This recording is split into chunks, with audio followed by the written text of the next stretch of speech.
French-Canadian identity of the Montreal Canadiens. Something that's still just as much around today as it was the day they were founded. It's the reason why the culture in Quebec still basically requires that the Canadiens have a French-speaking coach. It's the reason why their home jerseys and also the Winter Classic jersey, for some reason, has LNH instead of NHL on the little shield on the jerseys. The French-Canadian identity of the Montreal Canadiens is still integral within the organization and within the community.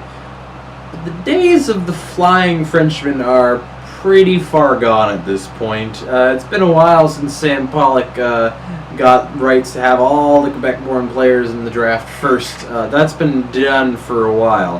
And I would argue that the Canadiens haven't really had a legitimate French-Canadian superstar in probably decades. Sure, there was Patrick Waugh, but he was a goalie.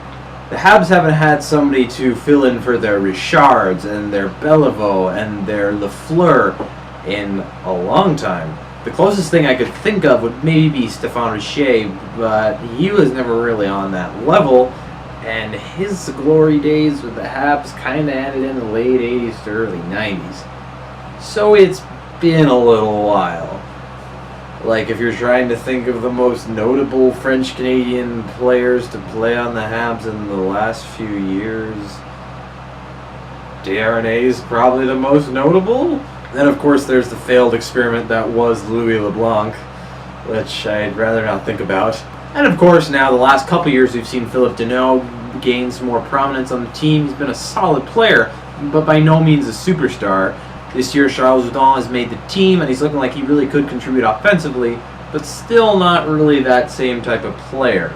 But of course, this summer, enter Mr. Jonathan Drouin, a young French-Canadian forward who grew up as a fan of the Canadiens and now is being thrown into just about the biggest pressure cooker he possibly could be after having his own off-ice issues a couple years back. Jonathan Drouin is coming to a Habs team that is going to depend on him hard for offense to start the year off, and he's even getting thrown into a position that he hasn't really played since junior, so interesting to see how this could go. But 53 points in 75 games last season, 14 points in the 17 games in the playoffs he played before that season with the Lightning. His offensive skill has been doing nothing but growing over the last couple of years after he came back from basically quitting on his team and then not reporting to the AHL team and then coming back to the NHL team. And now he's wound up with the Canadiens. And no pun intended, he has taken center stage.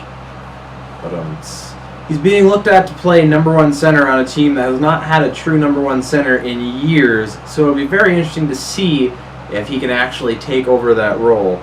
But the idea of somebody who has this pure, raw playmaking ability of Jonathan Drouin playing with Max Pacioretty, who has never really had anything in the way of a true number one center in his entire career and still managed to score 30 goals consistently, is a very exciting prospect for me. And already in Game 1, he's started to show that they've made some chemistry together. The chemistry of the line of him, Pacioretty, and Brendan Gallagher was fantastic tonight against Buffalo. Their tic-tac-toe goal to open the scoring for the Habs was a thing of beauty. And then he made something even more beautiful in the move that he had in the shootout to get the Habs the win. Calling him the next French-Canadian superstar player for the Canadiens would be very, very, very, very, very premature.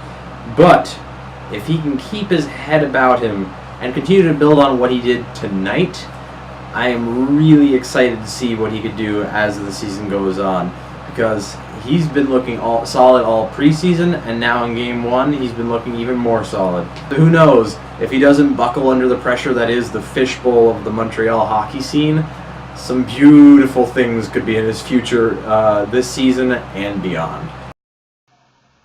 Hey, forgot to mention it, but this video is actually related to the HFRBlog that I brought up a couple videos, or last video. And it's tied into a story that I'm writing on that, so I'm going to link that down below in the description. So if you want to check that out, then do it. Or if you're watching this on the blog site, then you don't need me to tell you that. You're already there. But anyway, see you guys next time.